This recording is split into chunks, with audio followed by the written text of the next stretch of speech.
Subscribe to Meera, Always a Daughter for all Daughter Now Speaks episodes and click the bell icon to receive all the updates. Once a daughter, always a daughter. Yes.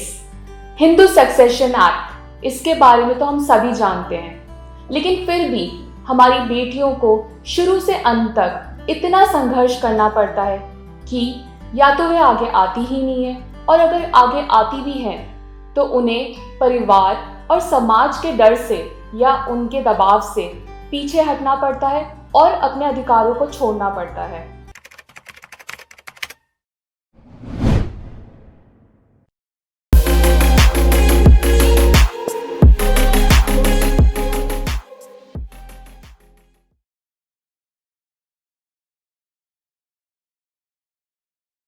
Once a daughter, always a daughter.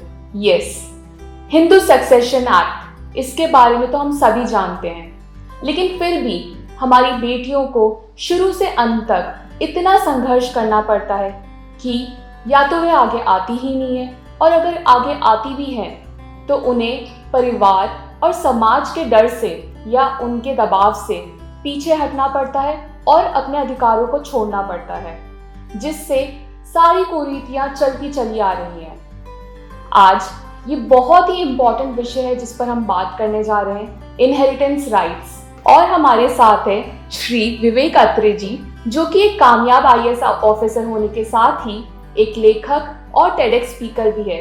Sir, हम आपका स्वागत करते हैं now daughter speaks with Bhavna Sharma में। We are so glad to meet you today. और हम शुरुआत करते हैं कि आपके मन में क्या आता है जब हम बोलते हैं बेटियां और उनके इनहेरिटेंस राइट्स।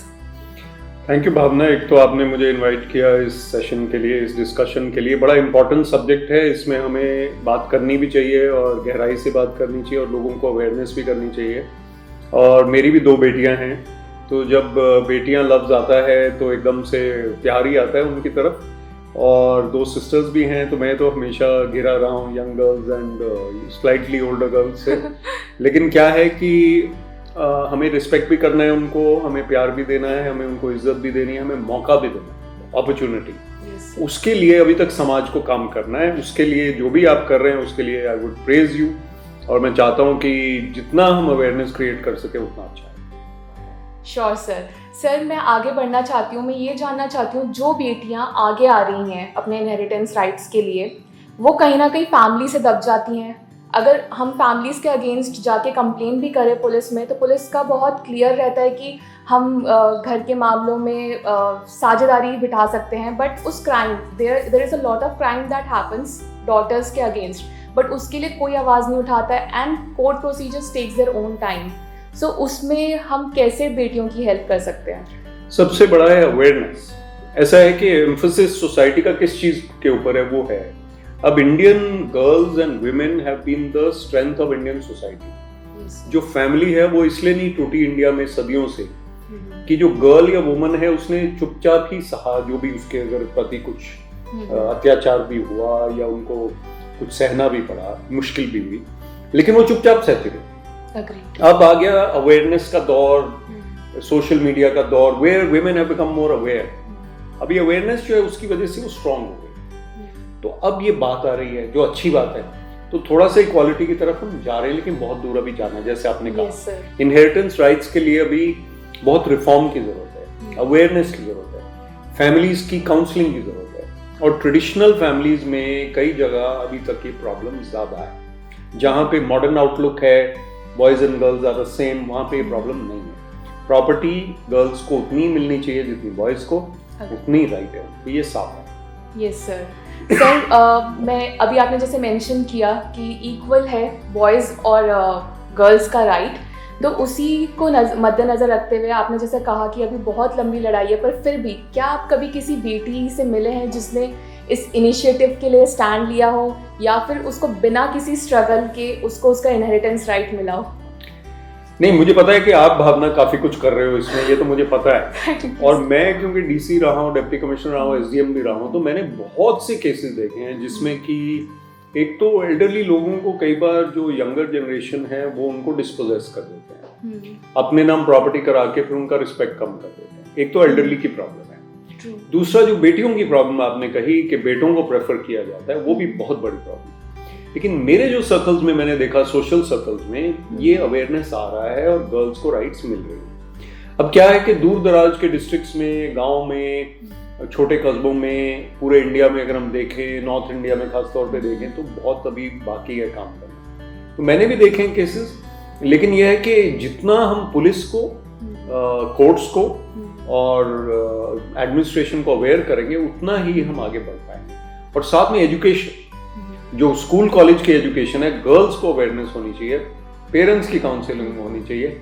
और ये जो बेसिक है कि गर्ल चाइल्ड चाहिए या बॉय चाइल्ड चाहिए, वो भी एक चेंज इन माइंडसेट जरूरी है। अभी तक बहुत से सेक्शंस ऑफ सोसाइटी हैं जो कहते हैं हमें बॉय चाहिए, वो प्रेफर कर रहे हैं।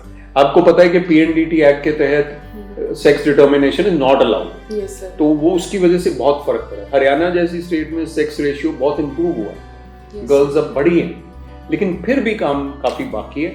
तो जितना हम अवेयरनेस करेंगे, जितनी हम बात करेंगे, उससे फर्क पड़ेगा। ट्रू सर, और इसी इनिशिएटिव के लिए हमने इंस्टाग्राम पे सभी से पूछने का कोशिश किया था, डॉटर्स से, कि उनके अगर कोई क्वेश्चंस है आपसे पूछने के लिए। So there is one daughter जो आपसे एक क्वेश्चन पूछना चाहती है, उसने पूरा समराइज करके भेजा है हमें। So we want to ask you, सती प्रथा, बाल विवाह, दहेज प्रथा, इन सब के अगेंस्ट लॉ बनने के बाद भी इम्प्लीमेंट होने में बहुत टाइम लगा और बेटियों को अपनी जान देनी पड़ी। और अब इक्वल इनहेरिटेंस राइट होने के बाद भी बेटियों को पेरेंटल या एंसेस्ट्रल प्रॉपर्टी में अपना हक लेने के लिए लड़ना पड़ता है। क्यों नहीं बेटों को भी अपने हक के लिए सफ़र होना पड़े? सिर्फ लॉ पेपर पर बनता है लेकिन प्रॉपर इम्प्लीमेंटेशन नहीं होता। अपने हक के लिए सालों कोर्ट के चक्कर लगाओ और वो भी गारंटी नहीं है कि इस जन्म में उस बेटी को उसका अधिकार मिल जाए। क्यों नहीं ऐसे केसेस के लिए सेपरेट कोर्ट बननी चाहिए? और वैसे तो बेटियों को कोर्ट आना ही नहीं पड़े, पर अगर आती भी हैं तो एक टाइम फ्रेम में उसका डिसीजन होना चाहिए। इस पर आपकी क्या ओपिनियन है? ये बड़ा अच्छा पॉइंट है और अच्छा सवाल है। इसमें दो चीजें, एक है सोशल चेंज, एक है लीगल चेंज। जो लॉज हैं वो तो बने हुए हैं, लेकिन उनकी इम्प्लीमेंटेशन, डिसीजन मेकिंग, जो प्रोसेस में टाइम लगता है, उसको क्विकन करने की जरूरत है, इसमें कोई शक नहीं। दूसरा, सोशल चेंज में टाइम लगता है लेकिन हो रहा है। आपने अभी कहा कि 3-4 तरह की प्रथा भी खत्म हो गई, धीरे धीरे हुई, जान भी देनी पड़ी बेटियों को, लेकिन हुई। कास्ट सिस्टम भी यकीनन कम हुआ है, लेकिन बेटियों के प्रति जो अत्याचार है या डिस्क्रिमिनेशन है वो अभी तक है, और वो नेगेटिव डिस्क्रिमिनेशन की वजह से उनको अभी सफर करना पड़ रहा है। लेकिन एक चीज आप देखिए कि सिस्टम गवर्नेंस का हर चीज में थोड़ा स्लो होता है। आपने ड्राइविंग लाइसेंस भी बनाना है, उसमें तो बेटियों वाली कोई बात नहीं है। वहां भी जितना टाइम लगना चाहिए उससे थोड़ा सा ज्यादा अगर लगता है, तो हमें सिस्टम को क्विकन करना है। इस केस में हमें सेंसिटिव भी होना है, हमें उसको तेज भी करना है जस्टिस को, और हमें पुलिस स्टेशन को ऐसा बनाना है कि गर्ल्स आ सके और बात कर सके। वहां पे महिला पुलिस थानों से फर्क पड़ा है, number of women in the police force have gone up multiple time, उससे फर्क पड़ा है। मैं खुद मोटिवेशन करता हूँ girls and boys, young man and women who are joining the police, उनके भी मैंने काफी टॉक्स लिए हैं, ऑफिसर लेवल पे भी, कांस्टेबल लेवल पे भी। तो मैं देखता हूँ कि गर्ल्स जब से पुलिस में आई हैं, यंग वुमेन आई हैं, तब से कुछ फर्क पड़ा है। फिर भी अभी बहुत काम बाकी है। मुझे लगता है एक जनरेशन और अभी लगेगी कि जब तक हम उस सिचुएशन में पहुंचेंगे। और आपने तो अब मुझे बताया कि कुछ केसेस आपने खुद देखे हैं, तो उसमें कितना मुश्किल होता है। So sir, thank you so much कि आज आपने हमारे लिए टाइम निकाला और आपने इतनी सारी इंस्पिरेशनल बातें की, एंड जिससे कि हमारी देश की बेटियों को ज़रूर इंस्पिरेशन मिलेगा, मोटिवेशन मिलेगा। जितनी भी बेटियां हैं देश में वो आगे आएँ और अपने अपने अधिकारों के लिए हर जगह अपनी बात रख सके। Thank you so much. Thank you and most welcome. इस चीज़ के लिए तो मैं हमेशा आपके साथ जुड़ा हूँ, और जो भी संस्था इस तरह का काम करती है उसके लिए मैं भी चाहता हूँ कि आई शुड कम फॉरवर्ड। लेकिन मैं दो बातें और करना चाहूँगा just before we close. Girls have to be confident. आज के युग में कॉन्फिडेंट गर्ल को कोई पछाड़ नहीं सकता। अगर अंदर से ही हमारे डर है तो हम वीक हो जाते हैं। आज भी मैं एक एनजीओ में गया, वहां पे मैंने अंडर प्रिविलेज गर्ल्स से बात की जयपुर में, और कितना उनमें कॉन्फिडेंस एकदम से मैंने देखा। काबिलियत भी है, कॉन्फिडेंस आ जाएगा तो बात बनेगी। सेकंड पॉइंट इज, सोसाइटी में पेरेंट्स, पुलिस, कोर्ट्स, न्यूज़पेपर्स, सारे सेक्शंस ऑफ सोसाइटी को अवेयरनेस बढ़ाना जरूरी है, तभी बात बनेगी। So thank you for inviting. All the best. Thank you so much, sir, for being here with us today. Thank you. Thank you to all our audience for watching us. And मैं सभी को ये बताना चाहती हूँ कि Now Daughter Speaks is all about all the daughters, उनके inheritance rights and equally accept होने के विषय के बारे में है, जिसे इंडिया के हर कोने में पहुंचना बहुत ज़रूरी है। और ये तभी हो सकता है जब आप सभी इसको सपोर्ट करें, शेयर करके with the hashtag Meera once a daughter always a daughter. Thank you so much.